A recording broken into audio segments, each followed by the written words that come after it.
And so what we see with Master's teachings, when he said, I'm bringing back original Christianity, he meant self-realization.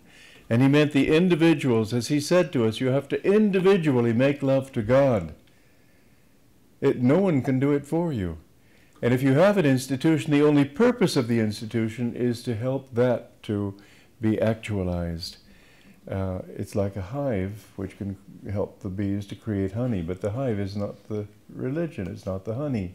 So what Master brought is something that has been lost sight of, even in his lifetime and just after his death. And therefore I say that Ananda has, and with all this struggling that we've gone through, it's earned its right to claim its place in Master's mission. Ananda has a role to play. Yes, we have to have an organization, but we don't put that first.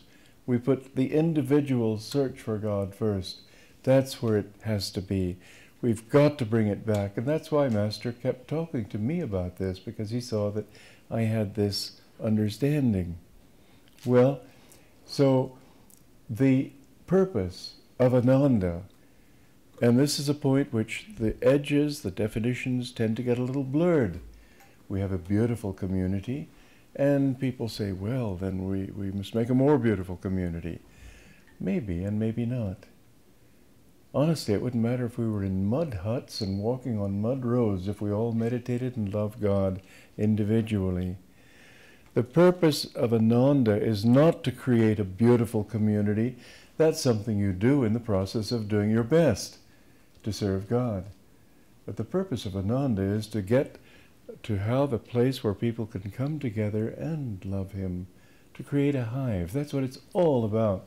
And I have been very happy to receive many letters from all of you saying that that is what you want to affirm. That is what Ananda is, and you want it and you know. This is so important. If Ananda had gone the other way, I wouldn't have come back. Wouldn't have interested me. But I saw you took the right choice. Now then, to come back to the broader picture, I feel that Ananda is really on the eve of a very great change. I think that it's become, and you know that we've been through different tests, quite severe tests. All of them, however, have been to sort of discipline us in the direction that we're supposed to go. And that direction has become clearer and clearer, so that we understand now that what we want is a place for people to practice Kriya Yoga, learn spiritual principles, and our schools are important not because we teach all of that to them, they're not ready for it, but we don't want to go there. Oops! We don't want to go their way. We want to, thank you. Now what do I do here? I just sort of close this up, do I? Yeah.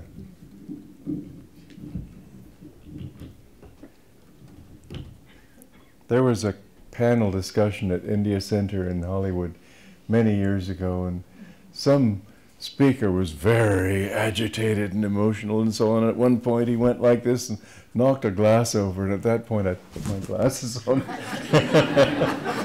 See what was going on.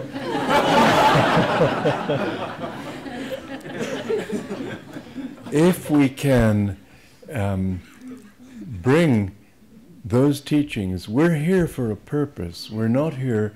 Incidentally, the social good that will come from communities is great.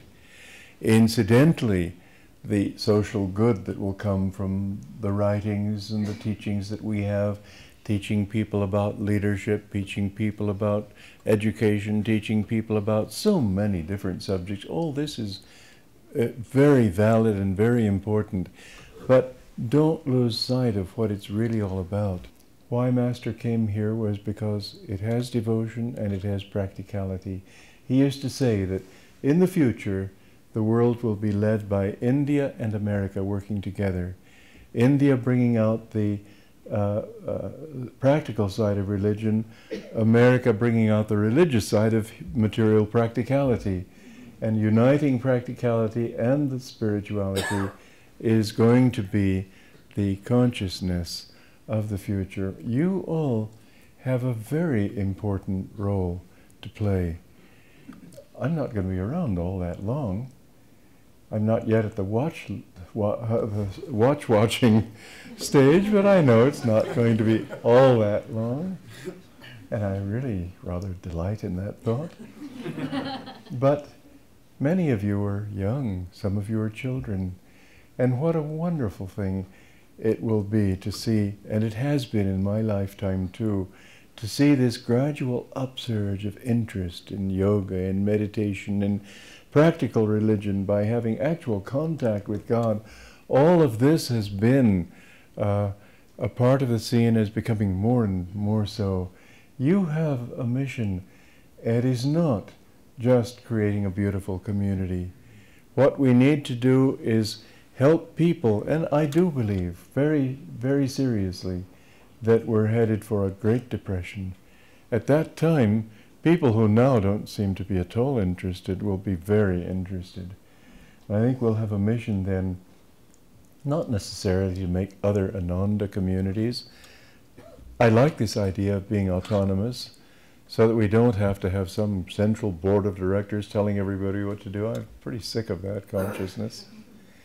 But to have communities where people love God and serve God, I think there are going to be a lot of different kinds of communities that won't be necessarily even masters. Even so, master, you might say, is sort of the patron saint of communities, because it was his power behind it. I am sowing thy thoughts in the ether, and my words shall not die. I was with him when he spoke like that. It was so stirring. I vowed in my soul that I would do what I could to bring this ideal of his to fruition. And thank God you all are a part of that fruition. But it's only the beginning. And many people will be drawn, they won't necessarily be drawn to us, but we'll be able to inspire them to do their thing, but to do it even in a simple way of living closer to people, having meaningful friendships, having people who they may be Presbyterians or Catholics. It doesn't matter. Truth is truth. You can't give a name to it.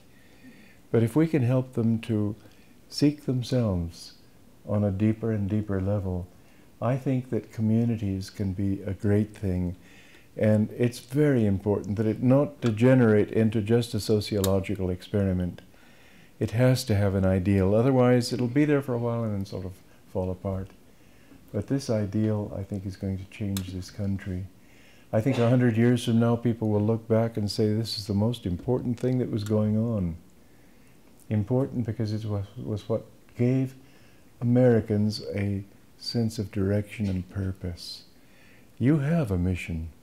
Don't think that your mission is to build yourselves a nice little home and have a nice little family. We've been through that, and I think most of us understand this now. That yes, we want to do this, but for God, not for us.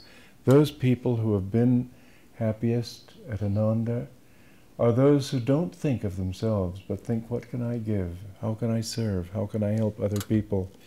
Those who think first, well, what about me? How can I find my security? What's in it for me? They never find what they're looking for. But I see shining faces here, and I know that that shine doesn't come from thinking that way.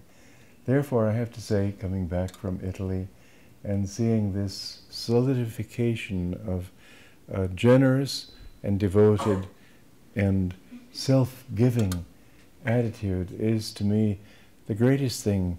Jan Shapiro asked me yesterday, what can we do for you? I said, the thing you can do for me more than anything else is let me see you shining with God's love.